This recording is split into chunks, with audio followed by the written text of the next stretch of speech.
Yo, Muddy Waters Podcast. This your boy Shaq Sims, and I'm here right now with a special guest, man. What's going on, yup? My nigga Trevor Ashford, aka Biggz. You know it was good, bro. What's happening, man? You know it. How you doing, man?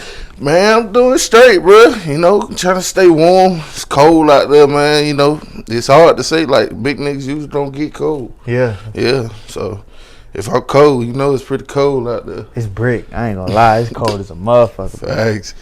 It ain't nothing helping, bro. You can have on 2 jackets. You can, bro. Hoodie, all that shit, bro. That shit ain't helping. I done put on long sleeves and the jacket. Still cold. Cold as a motherfucker, bro. Like, take the people back, man, and tell the people where you from. Like, cause I don't really know much about your story. Yeah. You know what I'm saying? So this is gonna be new for me. It's crazy. I'm from Columbia. What side of town? Yeah, I'm from the north. You from the north? Okay. Yeah, a lot of people ain't know. But a lot of people do know that stay on the north or that's from the north. I'm originally from the north. Yeah. I went to Conda, Windsor. I even went to Northeast High School. So yeah, I went there about 3 years. Left Northeast, went to Ridgeview for like 45 minutes, and came back to Northeast. Yeah. That's what's up. Yeah. What year did you graduate from Northeast? Nah, I actually left Northeast in 2010. That was the year I was supposed to graduate. I left because I got into some things, and then I went to go finish up in Bamberg. I went to Job Corps. Yeah. In 2010, so that's where I finished off high school. Got a diploma there. Yeah. And yep, the rest history pretty much. What'd you do in Job Corps? I took a trade for facility maintenance, so anything that could be fixed in your house, I can pretty much do it. But I ain't, they ain't really stick. So I just got my diploma from there, got a trade for facility maintenance, and just dipped. Yeah. Yeah, so I was going to go to college. That ain't happen either. I figured like school wasn't for me. But in my head the whole time, I wanted to be a doctor. So people say it's not too late, but Never too late. I feel like it's too late. Why you say that, nigga? Man, I'm almost 30, bro. What that mean? I ain't trying to be in school for 50? too long. Can't do it. I can't be in med school for too long, bro. Man, it's all about what you want to do. Yeah, they ain't it. Think about it though, nigga. If you want to be a successful whatever it is, it's gonna take like 5-6 years. You right. So I figured I'd be the next best thing. That's a fact. Yeah. Mm-hmm. Now, a lot of people say like, man, Biggz was always funny. Like, growing up, what was it that made you funny? Cause like, some people are naturally funny. Yeah. Some people got picked on and they had to joke back, so That's that true. made them funny. Like, what made you funny? Like, see, the thing about it is, I ain't never really been picked on. At least not in my face. yeah, So I feel like being funny just came naturally. My pops was always funny, and I think that just rubbed off on me. In the 3rd grade is when I found out I had the niche for just being hilarious. My teacher even said it, so therefore she put me in the school play. I got the starting role as Charlie Brown. I was like the first black one. So since then I was just like, you know what, this could be a thing.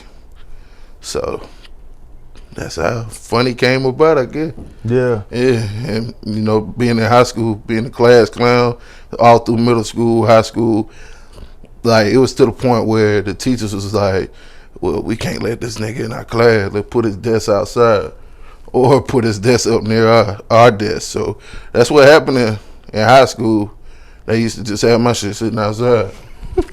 So you used to have niggas laughing like that? Yes, bro. It was crazy. I ain't never made it to the classroom.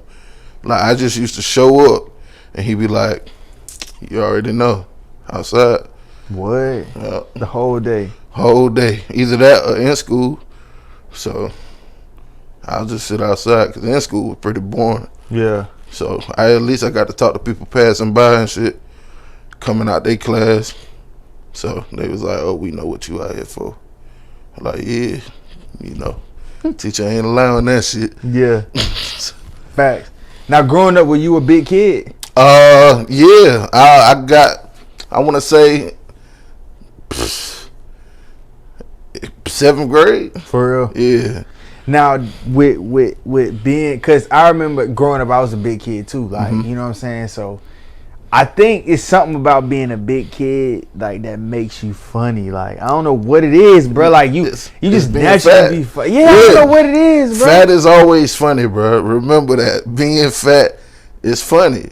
Like, it don't matter. Like, you ever see, like, sitcoms or TV shows, movies, they always make the fat person the funny person. And I just guess because fat is funny, that equal funny. Just like sex sells, so just being fat. Because that's what we get. Yeah. We get the funny end of the stick, which is okay sometimes. But fat niggas need a love interest too. Fat women need a love interest in them TV shows, man. So stop picking on fat people because they fat and show us some love, man. I'm sick of y'all in Hollywood doing that shit. So now, speaking of, like you say, fat niggas getting the love interest, like, growing up, how did girls treat you being a fat kid? Because I know for me, it was kind of a little different for me being a fat kid, the way girls treated me. You know, the skinny niggas, the pretty niggas always got the love, you know what always. I'm saying? The basketball players, the athletic niggas, they always got the love. Like, how was it for you? Now, the fat ain't never really stopped nothing. Yeah. Because I always had, like, confidence. I always had that confidence. I never had the confidence of a skinny nigga or a fit nigga. I just knew I was fat, so I had to work with what I had. So the ladies, they would talk, but then I would think it was just you talking to me because I am fat, and you don't want to make me feel bad. But believe it or not, these ladies out here love fat niggas now. Yeah. Yeah. So it was. I could get in where I fit in. I'll say that. So it was hard sometimes. Sometimes they just came with ease. Yeah. So, and it's like that now. Yeah. Yeah. I can imagine. You know what I'm saying? Like, I remember girls that literally just liked me because I was fat. Like, they like big niggas. Like, they do. They do. It's like, rare. Yeah. It's rare. You know, and then you got girls that like you, like, because I lost a lot of weight. So a lot of girls come to me, they be like, oh, you used to be, like, I liked you when you were fat. Why you losing so much weight? And I'm just like, listen, man, like, come on. And then you got the girls that's like, didn't want to give me play when I was fat, but now they all over me. Yeah. You know, so it's kind of like a double-edged sword, like, when with being fat and losing a lot of weight. Like, they look at you differently in a good and bad way. Yeah, that's true. Yeah. Now, when you were coming up and shit like that, like, you know, you getting in trouble, you making people laugh, getting kicked out the classroom, did you ever feel like comedy would be something that you would do? Because back then, 2007, 8, 9, 10, like, YouTube wasn't really popping like That's that. true. Social media, it was no being funny on social media. You're right. So I'd imagine you didn't have any examples of, like, comedians that you could relate to. Like, you could see Comic View and Def Comedy Jam and shit like that, but you ain't actually see, like, somebody come from nothing and making a career out of comedy back then. did. So you ain't think it was a possibility? Comedy wasn't even the goal. I never even thought about being a comedian until, like, I became an adult, really. Acting was always what I wanted to do. Yeah. So that's pretty much was my main focus. I'm gonna be an actor. I want to get to Hollywood and do this and win an Oscar or win a Tony or something like that. That was just the goal, being an actor. Never thought about getting on stage or making videos, being funny. That just wasn't the goal. It was just actor. I just want to be an actor. I wanted to be in that box of being an actor. Yeah, just an actor. That's it. So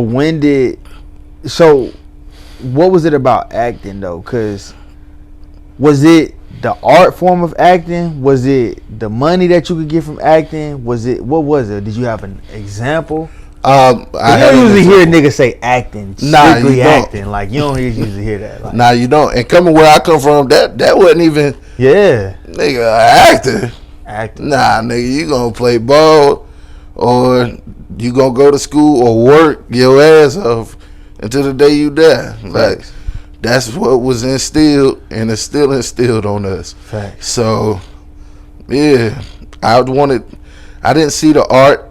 I didn't really grasp that, or it wasn't about money. It's just that I seen us on TV acting, Denzel, Martin back then, Jamie Foxx, who was my favorite actor, seeing him and wanting to embody that.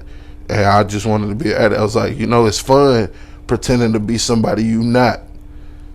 And people are enjoying what they see. So, especially being a fat nigga. Like, he was like, nigga, you can go be somebody else, bro. You don't have to be you. Yeah. So that's what that soothed that pain right there. What pain was that though? Being fat, man. It's crazy. It get crazy at times. Especially when you think like ain't nobody out here that's fat and happy. Not for real, for real. So break that down, cause I've always saw, cause I remember being, for me, I was never like, I was probably like almost 300 pounds, like 290. That was the biggest that I was. Okay. But you can see my frame now. You probably couldn't see me being 290. Nah, bro. You feel me? Because I have a small frame. You feel me? So, with that being said, 290 on me looks crazy. But it was a point in time, a brief point in time, where I was not giving a fuck. I was just like, whatever, bro. Like, I'm going to eat what I want to. I'm going to do what I want. Yeah. I'm going to live how I want, whatever. And for a brief second, I was happy. I was fine with it because I didn't know no better. But then I went to Zara. Okay. Clothing store in New York. My first time in New York. I tried on clothes and shit, and I couldn't fit nothing in the store. Damn. Nothing. I feel that. And it pissed me off, and it made me feel so shitty. And that was like the wake up moment for me. That made me wake up. And then my mom, I remember on Thanksgiving, I'm sitting at my mom's house, laying on the couch, and I had my plate, and I had my stomach was showing, and I just looked terrible. And my mom sent me a picture and was like, "This is how you look. Like, look at you." Damn. And I was just like, you know what, man? I gotta fucking do better. So I started, man, my weight loss journey and shit. But for a brief second, I didn't care. I was happy, but it was only for a brief second, though. Okay. So I bring that up because seeing people like Lizzo, they embrace their weight, but then you see Lizzo working out. So it's like, are you really happy, or is it not happy? I think she is, bro, because I definitely embrace mine. Now. But you were talking about like being unhappy and fat, and you said nobody that's fat is happy. Yeah. Like, break that down. Like, I felt then like nobody that is truly that's fat is truly happy within themselves. I felt like that at that time because you only seen fat happy people on TV. In real life, we just look miserable. Except for like when we was eating, when we found our happy place. I feel like eating was just a happy place. Like, we didn't have no other reason to be happy. Like, it wasn't people loving on us or doing none of that extra shit. All these skinny niggas and skinny girls doing what they loved ones. Yeah, niggas. I watched this weekend couples wearing matching pajamas. Yeah. Not one fat couple had on matching, cause we ain't got that. Yeah. We don't have that, which is cool. I embrace it now, which is cool. We ain't gotta wear matching pajamas, baby. We can wear anything we want. So yeah. Now, I definitely embrace being fat, but I definitely work on myself too. Like, people know I be hitting the gym. I be working on my exterior, because I feel like my interior is straight. So that's just how I feel now. Being fat, you can be happy and fat. Yeah. Yeah, but Lizzo making sure it's not even about. I don't even think it's about being fat. I think it's just about being healthy. Yeah. Because you can be fat and healthy. So. Yeah. I don't know if I can say fat and healthy. I Can't guess say not. fat and healthy. I can't really. You know, I can't really agree with that. You know right. what I'm saying? I can't. You know what I'm saying? But I feel like you can be healthier. Yeah, You can be a healthier version of yourself. In fact, you know what I'm saying? You know, I just know that for me, when I changed some things about myself, yeah, the weight fell off, and then I became healthier. okay, You know what I'm saying? yeah. For me, it was about losing weight, but what drove me and kept me motivated was being healthy, feeling better, sleeping better, looking better. I can fit my clothes better. I feel better when I wake up in the morning. I'll definitely I do get it. more rest, like, you know, shit like that. You know, that's what it was for me. Now, what made you become happy and embracing who exactly it is that you are? Because that is a big step to, like, first of all, admit. Because, you know, some people will be like, well, I was this way my whole life and I was happy with it my whole life. I never felt no way about it. But you admitted, like, I was unhappy. Mm-hmm. Now I'm happy. And my interior is straight. Like, what got you to that point? Close to death, 2015. I was on the hospital bed. I was pretty much gone. They didn't call everybody.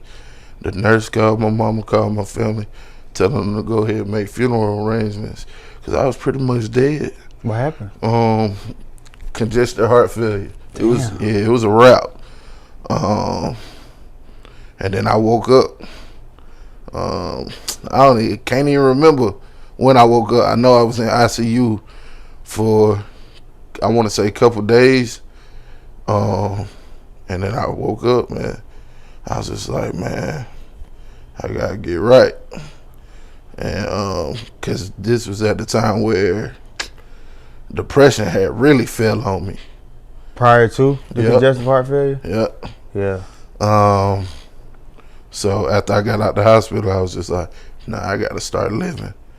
And because I was just waking up every day just doing me and not being happy with myself.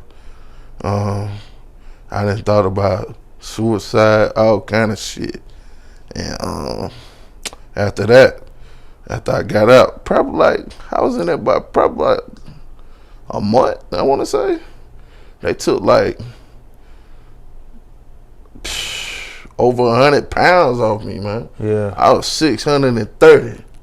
Damn. Yeah, bro. 630 pounds. Just laying there dead.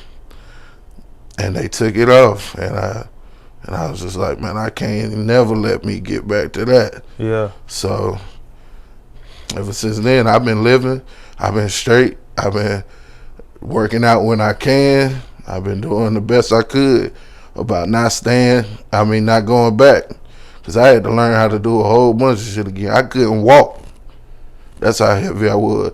And I don't even know if anybody ever got to the point where they been so fat, I was leaking fluid. That's how bad it was. I was just leaking. I was just like, man, let me get my ass to I couldn't even take myself to the hospital. Somebody had to take me. Damn. Yeah. And I passed out in the hospital. I ain't wake up to probably like the next couple days. And that's what happened. So it get real deep. Yeah, this fat shit ain't nothing to play with. How were you feeling on a daily basis before that though? Like how was you like? How was like? Because I know you said you couldn't walk. I know you said you were leaking. But how were you feeling inside? Was it a lot building up to that? Like, were you having chest pains? Nah, I wasn't having chest pains. Nah, I wasn't feeling dizzy. I wasn't having chest pains or nothing. It's just that I was just swelling real bad, but I ain't know what was going on. And I came to my mama one day and I was just like, yo, I'm swelling everywhere. And she was like, everywhere? I was like, yeah, everywhere. Like, it even got to the nuts was swelling horribly. And I thought like something went wrong, which was happening, and I ain't know. So she's like, you need to just make you an appointment. Well, me being me, I was like, nah, I'm straight. So I couldn't even go to the bathroom. I used to just have a cup by the bed. I used to piss in the cup and not even just go to the bathroom. So I ain't never want to come out the room. That's how bad it was. I used to lock myself in the room prior, like a month prior to that, because that deep depression I fell into. Yeah. So. And what made you fall into the depression? Was that being fat and stuff like that? Because you talked about being. Yeah. Okay. That's what it was. Me being fat. Just not feeling. I just wasn't feeling like myself. I don't know why. Yeah. And I don't think nobody really know why they fall into depression. We just fall, shit. Yeah. And a lot of shit leading up to it. Yeah. And I just got in there real deep. Couldn't get up. Damn. Yeah. That's rough, bro. It is, bro. And I was young. Yeah. 2015. Yeah. I thought I wasn't gonna see. Man, the nurse even told me, she was like, "Look, you ain't gonna see 30." And I keep that in mind every day to this day. I still remember. And I'll be like, nah, because I'm 2 years from now, I'm going to be 30. And I'm like, shit, I'm still here. Fact. So I got to keep that in mind. Yeah. Because I told her, I was like, all right, when I turn 30 and I done lost some more weight, I'm going to be up here and I'm going to look for your ass and I'm letting you know. Bitch, I made 30. Yeah. So, yep, that's the goal. Yeah. Facts. Damn, bro. Like, that's a goal too, though. I always wanted to sit here and just cross my legs, bro. Always, bro. For real? Yeah, bro. The small goals count, bro. Yeah. They act like it don't. Yeah. Small goals count. I want to get up one day off a chair and not just go, that shit feel good, bro. Crossing your leg. You ever could cross your leg when you were big? Yeah, I could. I always shit, man. It was uncomfortable. You supposed to say no, bro. God, man. No, I couldn't. Dog. It was uncomfortable as hell. I bet. It was uncomfortable, man. No, small goals count, man. Yeah, it do, man. You know, like, it's refreshing, though, to hear that you took an experience like that. Yeah. And made a positive thing out of it, and, like, that got you out of the depression. Yep. Like, what was it about that situation that made you say, like, you know what, man, I'm going to let what I'm going through go? Was it the fact that you damn near died and you like, nah, I'm going to just live? That's what it was. That's what it was. It took for that. If that didn't happen, shit, I'd probably be 700 pounds by now, bro. For real? Yeah, I ain't give a fuck, man. What is, and forgive me and tell me that you don't want to talk about it if you don't want to talk about something, bro. You know what I'm saying? If I'm getting too deep or whatever, let me know. You know what I'm saying? Yeah. But what is it? Because I've always wanted to ask someone this question that's got to 600 pounds. Mm-hmm. You know, so I watched my 600-pound life and stuff like that. What were your eating habits like back then to make you get to that type of weight? Because just me personally, I couldn't imagine me going from this weight to 600 pounds. Like, what I would have to eat to get there. You feel what I'm saying? Yeah. What were your eating habits like? I just used to, like, I was fast food. What got me? I was a Biggz soda drinker. I used to drink that every day. Mountain Dew was my damn kryptonite. Mountain Dew. Kryptonite. Yeah, bro. I used to drink Mountain Dew like water. Yeah. Man. Damn McDonald's. I used to kill their, especially on Decker.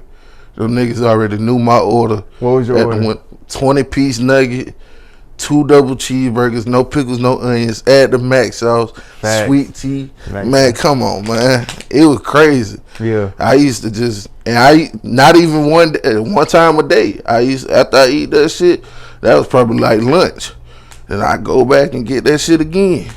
What? Yeah, I ain't give a fuck, man. Salads and shit. I'm good at making salads, but I wouldn't even eat them shits like that. Yeah. Yeah, so how many meals would you eat a day? Oh man, little meals ain't shit. I would see, I ain't never ate breakfast, and I would probably say like 5. 5, and you wouldn't eat breakfast? Nah, I'll make up for what I didn't eat for breakfast. Damn. So you spent a lot of money on food. Yeah, that's basically my bank statements. That's all. I know they was like, nigga, give us a break. My bank statements used to just be like McDonald's, Zaxby's, Burger King, Wendy's. McDonald's, Zaxby's, Wendy's, Burger King. I used to just light niggas up. Stop it, man. Talking about light niggas up. I'm for real, bro. I know they was sick of my shit. Yeah. But I was giving them business, so they couldn't have been sick, too sick. Yeah. I used to order pizza. Niggas used to be like, damn, you brought pizza to the house? I'd be like, yeah, for me, I used to eat a whole box. A pizza to myself used to be under 30 minutes. I used to eat a whole box.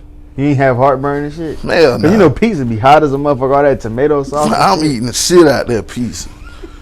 Blazing, ain't it? Fact, I ain't give a fuck. I'm eating it. Yeah. Pizza, and then I'm getting the Alfredo with it. Man, I ain't show no mercy to them people. Facts. I think the biggest I got, like, I was eating like a whole Little Caesars. I eat a whole Little Caesars, bro. Little Caesars. A whole Little Caesars. That was it. I was bougie, bro. I ain't eat You ain't fucking no Little Caesars? Nah, bro. Oh man. I You can't. what you was eat? Man, Pizza Hut was the spot. Yeah. But they didn't fell off. So Pizza Hut, I used to kill Pizza Hut the stuffed crust, and that shit was more to get. So I was like, damn, I don't care. I like the cheese in my crust. Yeah. I used to dip it in that marinara sauce and go to work. With a big ass Mountain Dew. Big ass 2-liter. I ain't even need the little individual bottle. Yeah. I'm feeding a family. Yeah. I was a family, bro. I was a family, bro. That's enough for a family. Facts. Yeah. So when you, what was your family and like your friends and people saying to you, or was it to the point where they were just trying to keep you happy? Nah, because my aunt ain't play that, which I really appreciate her for that.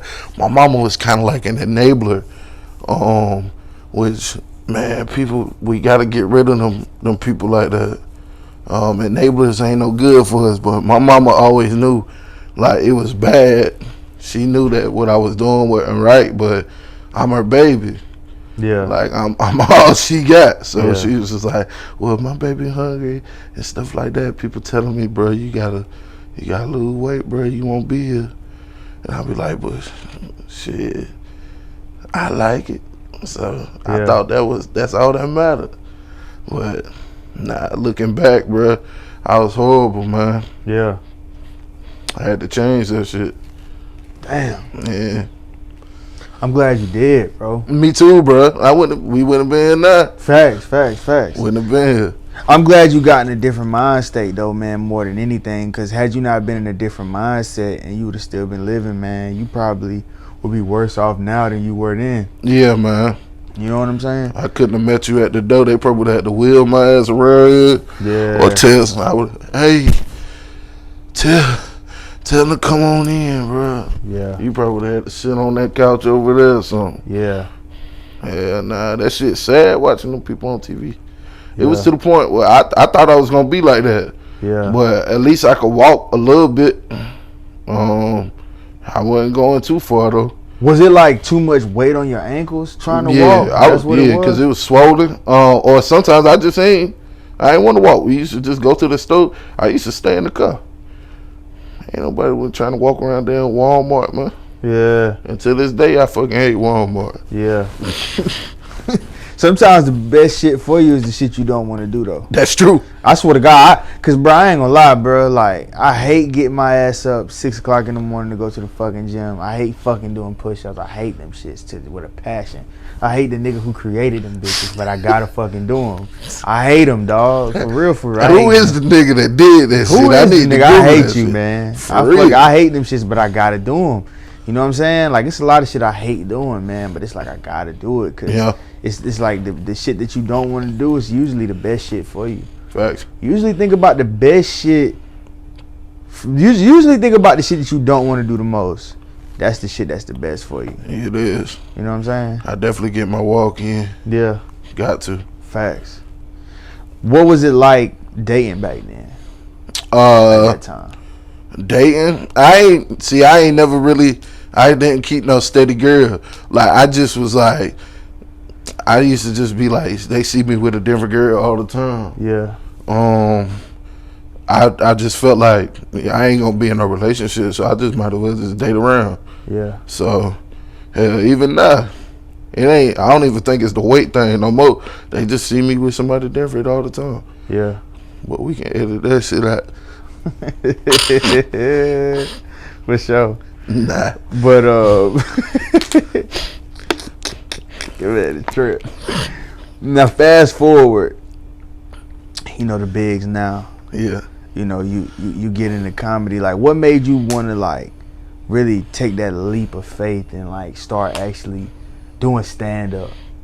Oh man, what got me started on that? Oh, Columbia's Got Talent. Yeah. They had a competition at the Comedy House. This is in 2015, before I got sick. I got on stage, and I just felt the rush of doing stand-up, and I was just like, you know what? This is good. This was before I even knew the process of what went into being a stand-up comic. I just went up there and I just started saying shit that came to my head. Yeah. And the crowd loved it, and I lost the competition, but they loved it, and they invited me back. Yeah. Yeah. So second time I went up there, I bombed, and I just walked off. Yep. I ain't say nothing. I was just like, fuck this shit. all right, that's my time, and I walked off. How did it feel to bomb though? They say you usually bomb in the beginning, like a lot in the beginning. Yeah, it didn't feel it. I'm glad they ain't boo. Yeah. I don't know what's worse though, them not laughing or them booing. Yeah. And they ain't do neither. Yeah. So it just felt like the room just went black, and I was just up there by myself, and I was just like, damn, that's my time, y'all. And I walked off, and nobody clapped or nothing. Did you have a routine? Nah, You just going up there. That's it, just talking shit. I ain't know what the fuck. I know they was like, what the fuck this nigga talking about? He up here just saying any old thing. Yeah. Shit, and at that time I thought if you put on a wig, you was funny. Yeah. You put on a wig? Yeah, bruh. Trying to be my mama and shit. They wasn't feeling it. So you came on some Tyler Perry shit? They wasn't feeling it, bruh. Yeah. Yeah. I learned my lesson though. Yeah. That'll make a nigga learn his fucking lesson. Yeah, man. Yeah. It'll definitely humble you. Humble the shit out you. I thought I was that nigga. Hell God. You did that shit one time and you was like, oh, it's lit. I'm a comedian now. Yep. That shit put you right in your fucking place. Yep. But you kind of need that though in the beginning because you might have got ahead of yourself, felt like that nigga. You know what I'm saying? And I bet it made you go back to the drawing board. Yeah, it did. And put together and it took time though. Yeah. It took time. I ain't get back on the stage till probably like 3 years later. Yeah. Yep. Damn. You was that discouraged? I took a 3-year hiatus off that shit. Yeah. And the nigga said, I ain't even had no name for myself. For real? Yeah. You were just a nigga. They was like, come on out, Trevor. And I was like, all right. Come on out, Trevor. Yes, sir. I ain't come out to no music or nothing. Niggas is like, I was like, hey, how y'all doing? I was like, yeah, what the jokes at? All right, that's my time. I walked off because I forgot everything I wanted to say. Damn. Yep. Felt like shit. That shit how you fucked up though. No cap. Facts. For real. But now I see you look real comfortable on stage. Yeah. At your shows and shit like that. Like you look comfortable. Like you look like you in your element. That's it. You like you in your element. I definitely be in my bag. Do you ever take like experiences, like real life experiences, and turn them into comedy? I do. Sketches? Yeah. I mean, not sketches, but routines. Yeah. I feel like niggas that make shit up ain't really as funny as the people that actually go up there and talk about shit they done went through. So I talk about some real shit, or sometimes if I ain't write nothing, I'll get up there and I talk about shit I did on the way to the place. In Charleston a couple weeks ago. Shit, I went at these people because they gave us these lanyards and shit. And I was telling these niggas, I was like, look, man, y'all gave us a lanyard. And y'all know damn well I ain't got no damn neck. Y'all damn can't put this shit around my head, man. Yeah. Niggas Too damn big for this shit. Facts. Yeah. I was like, shit, I gotta wear this shit on my damn hip. I got put it in my pocket and shit. Everybody else got their shit around their neck, and I'm sitting here with the shit in my pocket. I gotta hold the motherfucker up, like. They ain't give a fuck. Facts. That's dope though, like that you can ad lib too, like, cause I ad lib my interviews, like I don't write my questions down. Which bro. is like, love. I appreciate that. Yeah. I feel like it's more genuine. Mm-hmm. Yeah. For sure. You know, like I said, when I have a conversation with a nigga, I actually want to talk to that person. Yeah, like, yeah. I don't, you know, it ain't like, oh man, it's about clout or this, that, and the third. Like, it's about I actually want to talk to you. So the conversation I'm gonna have with you is gonna be a genuine conversation. Most and it's good to know that you ad lib your comedy too. Yeah. But comedy is hard in that sense to where you gotta actually, it's kind of like a dance between having a routine and ad libbing too. Cause like Charlie Murphy, I don't know if you follow him. Yeah. Like his career, he's dead now, but if you follow his career, a lot of his, first of all, he started out with the E True Hollywood stories on the Chappelle Show. Yeah. But he would just tell stories. Yep. So he started out doing comedy routines, just telling stories. The same shit he did on the Chappelle Show, and people loved it. Yeah. But then he ended up bombing, and he was like, well, I got to come up with a comedy routine. 'Cause in Damn. the beginning, like, he was just killing. Then he bombed. Then he had to come up with a routine. Damn, Charlie Murphy. Yeah. I ain't know that. Yeah, for real. Man, they say if you ain't bomb, you ain't no comedian. Yeah. That's what I heard. I feel like in life, you know, this dude, I forget his name. He was a boxer trainer.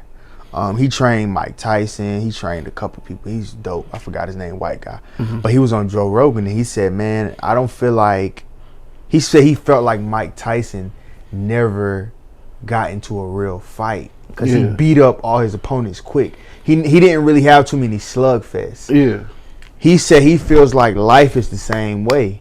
He feels like if you don't go through anything that tests you, that you have to overcome, you didn't really become or live life. I feel it's that. the same thing with comedy, like you said, bro. Like, you gotta bomb. You gotta like go to the lowest of lows and then build yourself back up to the highest of highs to be able to get back on stage. I feel like that. Yeah.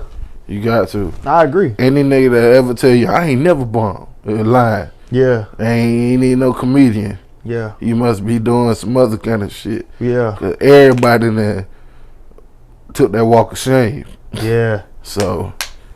Oh, you too early in your career. Yeah. But it been niggas been capping about a lot of shit. It's crazy that comedians got to lie. But niggas do it all the time. Hey man, I killed such and such. I'm like, nigga, I know a nigga that was on that show and he said ain't nobody was laughing. So you want to tell me the truth or you gonna lie again? Yeah. So yeah. Facts. It come with it though. It come with the territory. And then, you know, either you get to a show and then you didn't heard somebody that stole your joke. And that's a whole different ball game right there. Yeah. Sometimes you gotta take that with the game. Niggas stole your joke before? Yeah, somebody stole my joke before. And you was there? Like, nah, I wasn't there. Somebody came back and told me. What? And yeah, I was like, damn, he could at least ask for it or something. But then I brushed it off because I feel like, you know, it don't matter who tell your joke. Can't nobody tell it like you. Can't nobody tell it like you. I'd be in the parking lot ready to kill a nigga about my joke. About the joke, bro. Thanks.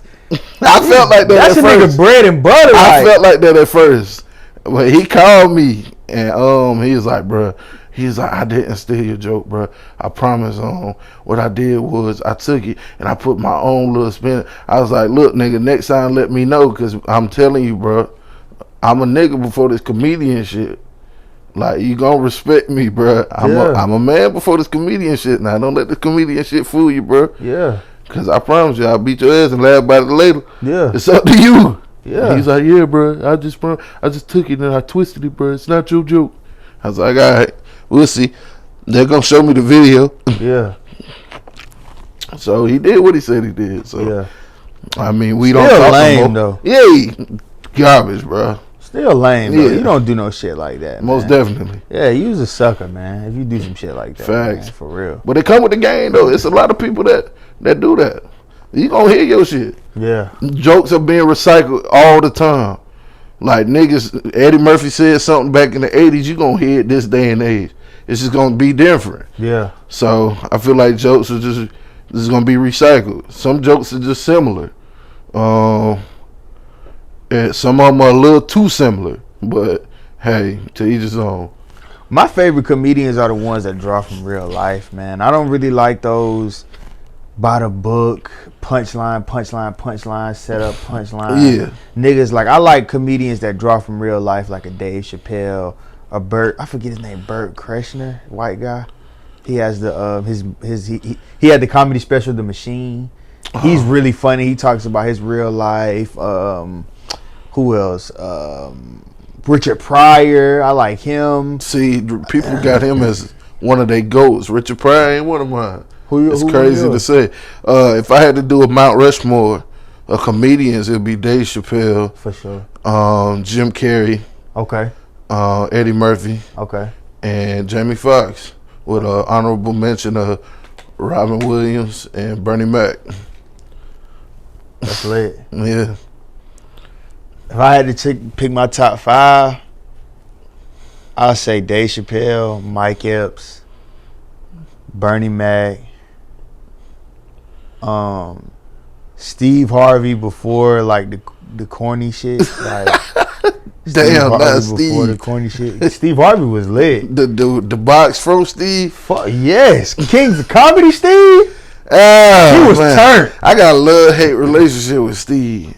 Steve a coon to me, man. But the nigga was turned back then, though. He was, bro. The nigga was turned back then, bro. Like, he was turned. And then I would have to say Bernie Mac. Did I say Bernie Mac? Yeah, Bernie, Dave, Steve. Bernie, Steve, Dave, Mike Epps, and it's kind of hard because that fifth one, Robin Williams will probably be in it. He is funny as fuck, bro. Like, people sleep on him. They do. Sleep on him, and I'm gonna have to give it to a white guy. I'm gonna have to give it to a white dude. Let me see. Damn, this is harder than I fucking thought. It is, bro. Squeezing that fifth one in. Robert Williams definitely. He Robert up there. Williams. Nah, I gotta say. Nah, I ain't gonna give it to a white dude. I'm gonna give it to Chris Rock. Okay. I'm gonna give it to Chris. A lot of people don't say him. I'm gonna give it to Chris Rock. But see, like, when I say a nigga funny though, like in my top 5, Yeah. like I'm talking about movies and shit too. Okay. Like Chris Rock got some funny movies. He do, bro.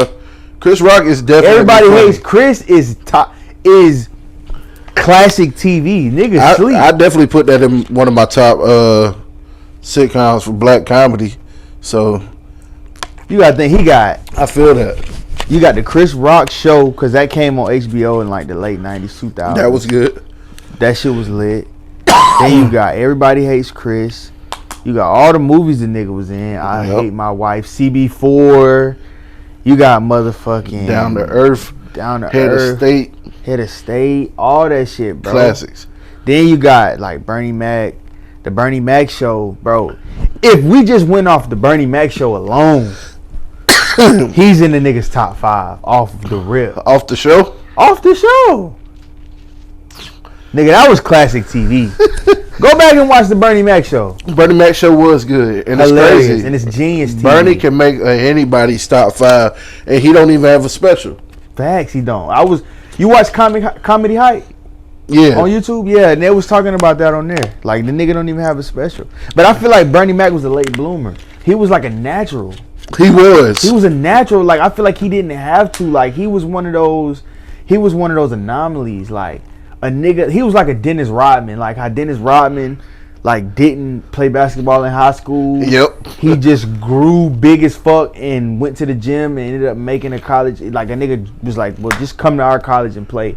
And he played, and then he went to the NBA. Like, Yep. I feel like it's the same thing with Bernie Mac. He was just bigger. I So feel he like didn't that. have to go through the ranks that everybody else did. He definitely killed every stage he was on. Facts. Because I still watch Def Comedy Jail from the 90s. Just looking at mannerisms. I do a whole bunch of studying with these comics. And just watching him. That man, just his stage presence was crazy. The shit he used to say was crazy. Like, niggas just came out. I ain't scared of you motherfuckers. Like, who just coming out in New York Yeah. just to get on stage and say that? Like, he was just, man, he up there. Yeah. For sure. Yeah. For sure, bro. And then the transition, because a lot of niggas, I feel like Kevin Hart is corny to me because he started out in the beginning naturally funny. Paper Soldiers, shit like that. When he right? was with us. Yeah. When he was with us. But then, like, as time went on, it was like he showed his true colors because he ran out of, like, relatable, funny material. Now it's just like, He comfortable. yeah, he comfortable. He don't have to talk about what we go through no more. So, cause he where he want to be. Like, he's reached that level of being comfortable. He talk about Hollywood shit now. He ain't got to talk about coming up no more in the streets of Philly. That nigga's not there no more. And niggas we just can't relate. And I feel like we just, hey bro, you not us no more. You feel like we lost him? Yeah, I we feel like definitely we lost him. I feel like we did. We lost them years ago, way before all this internet shit. Like, we lost them dudes. Like, after Soul Plane, man, I be trying to tell people, Kevin Hart, he cannot do a movie or nothing without a major star to be funny no more. Like, Ride Alone, he had Ice Cube, Jumanji, The Rock. He got to do a movie with a major star. If he do a movie by himself, trash. Even though the movies you do now are trash. So, Ride Along was the last funny thing he did. Ride Along was the last funny, naturally funny thing that he did. I can't sit through it. I like Ride Along. Ride Along was pretty good. Both of them? The first one. I The first one was thought pretty you about good. to say you ain't know there was a second one. No, I saw the second one. I saw both of them. I definitely did. I went to the movies to see I was in a relationship back then, so Okay. we went to see all the movies that came That out. makes sense. But I wanted to see Ride Along 2 because I saw Ride Along 1 and I liked it. Okay. Night School was pretty decent. I It think was it it was could've a been better. lot though. It was I a walked lot. out the movies on it. You did? Yep. It was a lot. It was too much. I can't.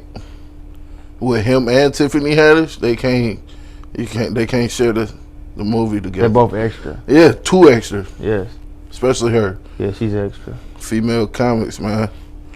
I love them, but Yeah, ain't too many left. Like some more was like the last real good female comic. Some more was lit. the ones that I actually think are funny, I know personally. So Yeah. shout out to y'all. Randy, Duchess, Lauren, Larae. Y'all hilarious. So y'all keep doing y'all thing. Yeah. So y'all be on the lookout for them. They be in Atlanta. Word. So yeah. What demographic do you like better, man? Do you like the older crowds better? Do you like the younger crowds better? Like your peer group, our peer group? Or do you like older crowds? To me, it really don't matter. But if I had to choose, I like us, our group, because they get majority of the jokes. Not saying that we can't switch it up when it's an older crowd there, but I feel like they can relate more to what I'm talking about than the older people. And plus, they'll be turned to the music that we come out to. Like, if I got an older crowd, of course I'm gonna play something old, but They ain't with none of the stuff the young people talking about. Like, for example, like I'm one of the comedians. I don't have to be up there talking about fucking all the time. Matter of fact, I pretty much don't. Yeah. But it's still funny regardless. But I think the younger crowd is better. I did an all women's, which was tough. For real? All women's is tough. Did they laugh? They did. But you just gotta be careful with what you say. Cause some people like to bitch it up. And women don't like that shit. Yeah. They don't like that. Yeah. So you gotta be careful. You gotta read the room. You got to. It's important. Did a room in Spartanburg. White people. Shit. I ain't know what to say. So I had to wing that. But luckily it was sprinkled with like a little bit of niggas in there. I came out and I warned them off the first joke hit. And I was just like, I like a room like this. You got white and black people, just like my favorite box of chicken. I like it mixed. Niggas was dying off that shit. Yeah. That was white people was like, man, he likes his chicken mixed. Look at that nigger. I know they was up there with the nigga shit. Mm-hmm. Yeah, so if white people laugh at you saying nigga, I think you probably want them. Yeah. Yeah, so I like it like that. I'd rather have a mixed crowd than an all black. All black, you gotta make them niggas laugh. Yeah. That's what we do. Niggas don't be giving a fuck, bro. They don't, bro. They'll come to a comedy show and try not to laugh. That's what they do. They pay for the ticket, sit up front, and try not to laugh. I done seen niggas try to fight niggas for being up on stage. Niggas be talking all through your set, and had them niggas be up there drunk. And like, man, nigga, go on and tell a motherfucking joke. I had a nigga run up on one dude at the last event I went to. Nigga on the stage, he's like, bro, you want to get up here and tell these jokes? Nigga's like, shit, fuck it, yeah. And he walked up there. And he was telling jokes? Nah, he didn't get to tell jokes. He's like, bro, sit the fuck down before I hit you with this motherfucking mic. And he's like, all right, you got it. So the nigga left, and he made his two girls boo the nigga that was on stage. And they was loud as fuck, dude. That shit crazy. Like, why do niggas do shit like that? Drunk. Never understand for the life of me why niggas do shit like that. Hating like, ass niggas want to be up there and can't. Yeah, that's all it is. Want the attention. Man, I get it to them though. Yeah. If they want it, spotlight their ass. I give you all the attention you want. So you be roasting niggas. Facts. If you talking through my shit, I'm on your ass, cause that mean you want me to say something. Yeah. So I'm on you. Yeah. And what you gonna say? I'm fat? Alright, bet. I'm gonna light your ass up, cause that fat shit don't bother me no more. Yeah. Yeah. So yeah, I'm on you. Yeah. Yeah. Like I say, I'm a man before this comedy shit. Yeah. I'm on you. I'm on you. I can see you now roasting a nigga ass. I will roast them, bro, like that chicken at Walmart. I'm on you.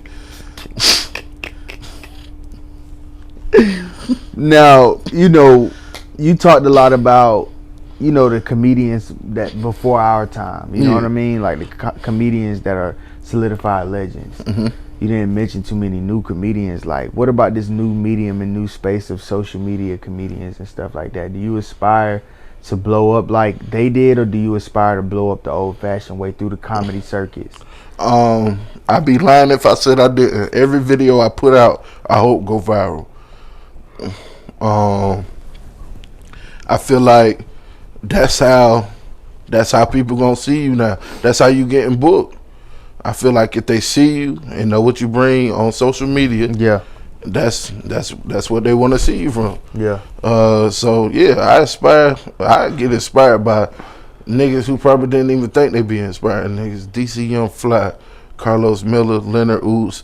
I done been in the same room with all these boys, and it ain't even about getting the picture. It's the game you getting from that. Because if you too busy trying to, hey yo, let's get a flick real quick, you gonna miss out on the gems they drop. Because that nigga Carlos Miller is wise when it comes to this comedy shit.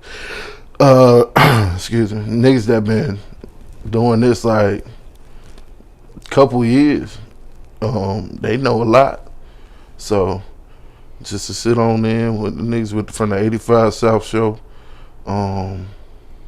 Just niggas from Wildin' Out who you didn't even think was like funny. Them niggas are big time funny. Ha Davis listening to his group of people. Them niggas is genuinely gem droppers and they funny. So yeah, I aspire to be like them all the time. Viral moment a couple years ago, probably was like 2017. I got noticed by Chris Brown, which was crazy. Yeah. He put me on his page and all, so that was love. I had like a couple words for exchange, but it wasn't like no phone call or nigga, hey bro, I need you for this video or nothing like that. But hey, to be on his page was an honor, cause shit, niggas Chris was Brown, on nigga. Yeah, that nigga definitely skyrocketed my whole pussy intake. That nigga put that up there. Yeah. So I can only appreciate it. They was like, oh, you know Chris Brown? I'm like, shit, I fuck with the nigga. What's up? Man, he cool as fuck. I know he the cool nigga, man. He straight, you know what I'm saying? They was like, all right, cool. Yeah. I was like, shit, I don't know the nigga for real after we done. Shit, I don't know that nigga. Yeah. I was like, oh, all right. So shit, I still hit. Yeah, facts. Count for something. Yeah. Yeah.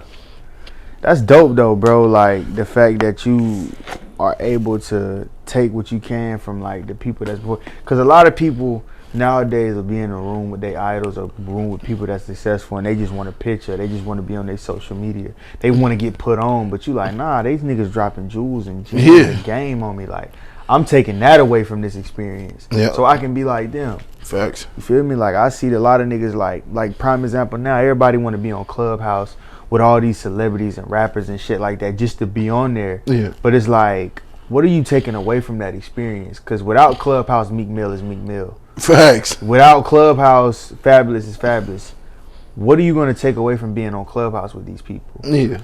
Are you just screen recording conversations that they having with each other, or are you going to take what they're talking about and apply that to your life so you can be in the position that they in? Facts. You know what I'm saying? A lot of niggas don't want to do that.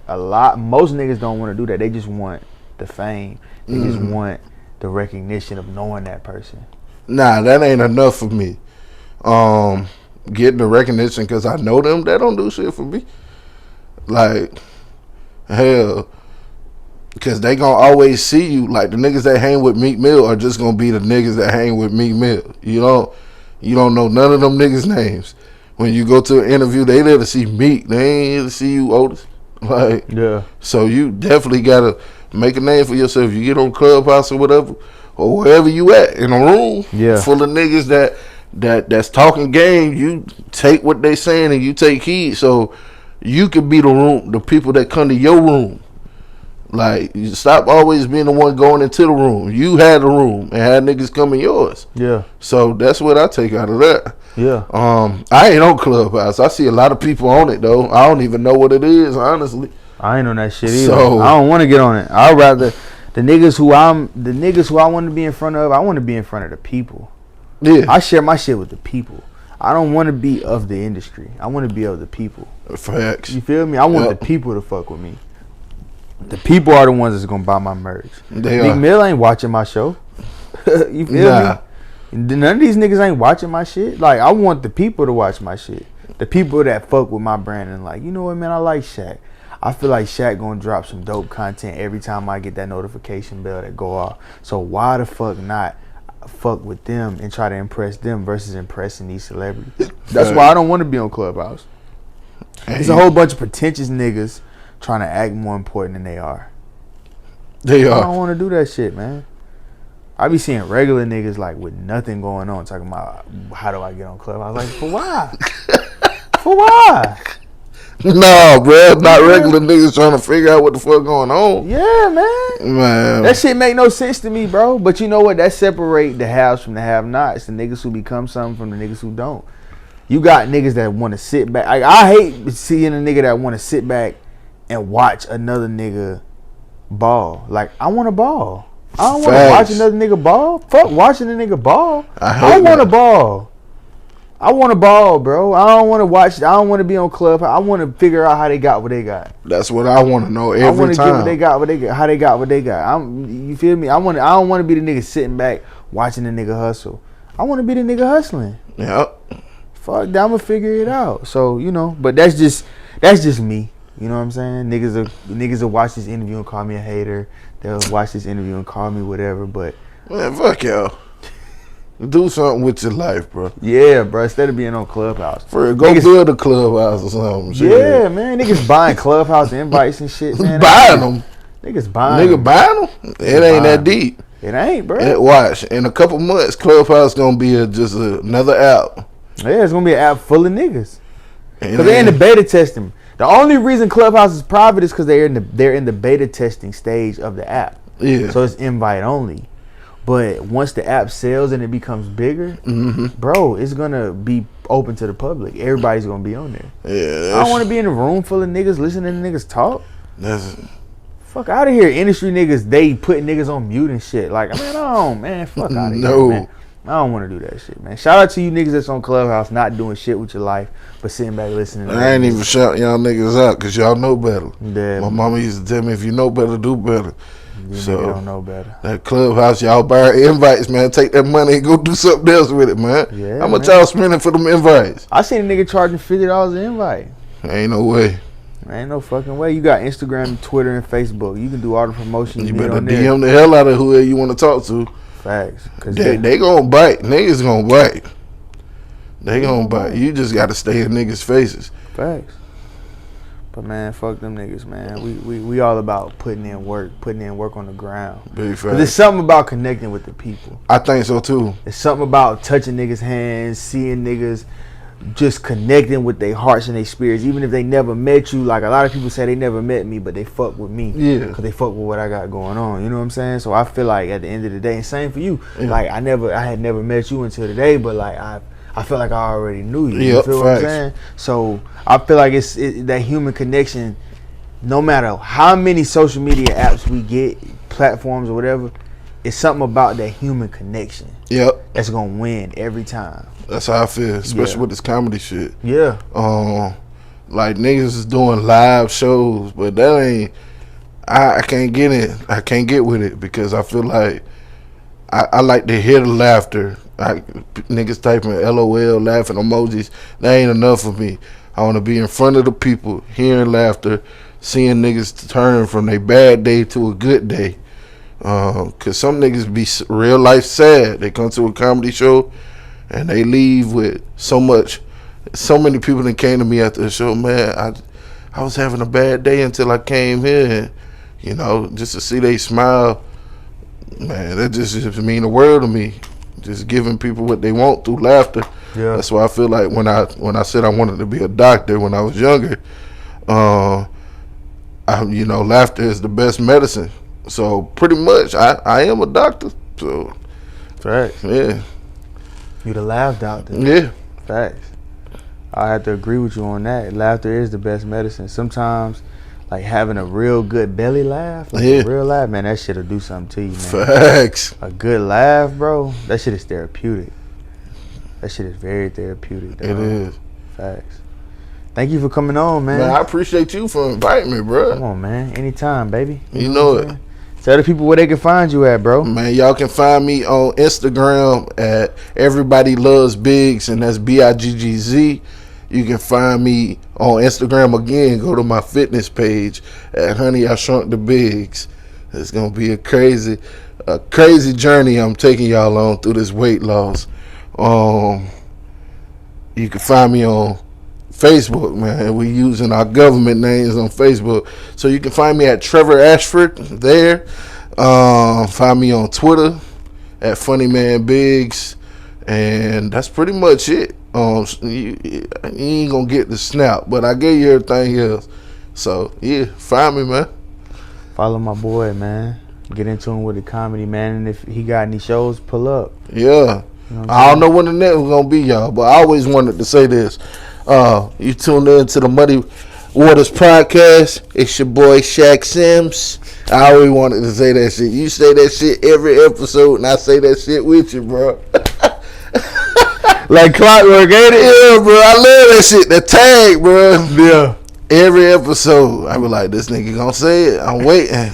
I'm waiting. I appreciate that. Yeah, bro.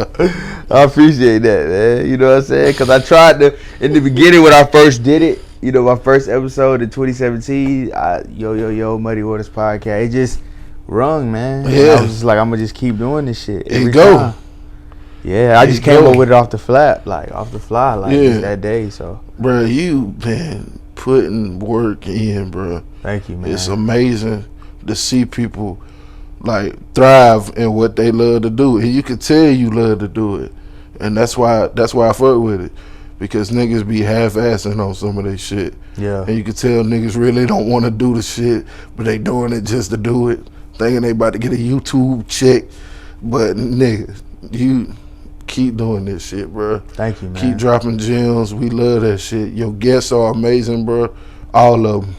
Thank And you amazing too. man, I appreciate it, bro. I You're try amazing. to be. I try to man, be. I lie. You know, I listening to your story, listening to you tell your story, man. It was eye opening. Yeah. It was amazing because I didn't know this. Yeah. You know, and that's why I do this, to give people, for one, to give people a platform to express themselves and to tell their stories. Yeah. And to also, for me, to get to know people more, because you see people on social media, you see people in their natural habitats, you see people, but you don't get to know them and get to know why they do what they do or why things are the way that they are. You know what I'm saying? You might see a scar on the nigga face, but until you actually sit down and ask that nigga what happened, you'll have all type of assumptions. Yep. He got stabbed, this happened, that happened. You So feel me? they ain't got no story these days. They'll make one. Yeah, facts. So, Thank God. So thank you, man, and I appreciate the love, my boy. you know it, man. For real, for real. You got big things coming, man. My boy gonna lose that weight, man. Follow his fitness page. Y'all you know got what I mean? to, honey. I shrunk the Biggz. Honey, I shrunk the Biggz, man. My boy gonna get right. Yeah. Ladies, tap in with my nigga, man. You know what I'm saying? They say the best exercise is sex.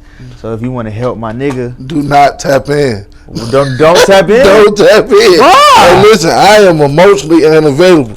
Nah, but I on some real shit. I'm working on something. So Oh, you working on I'll let y'all know. Okay. Just hit me in the DM. I'll let you know from there. Yeah. He'll keep you posted. Yeah, because if you can't give me what I need, I can't give you what you want. So AKA, man, if you ain't giving that man no pussy, he ain't tricking off on you. You know what I'm saying? I need my $40. I need my clubhouse invite. I gotta pay for my clubhouse invite. Cause they ain't giving them shit out for free, man. You niggas are stingy with the motherfuckers. Muddy Waters, we out. North.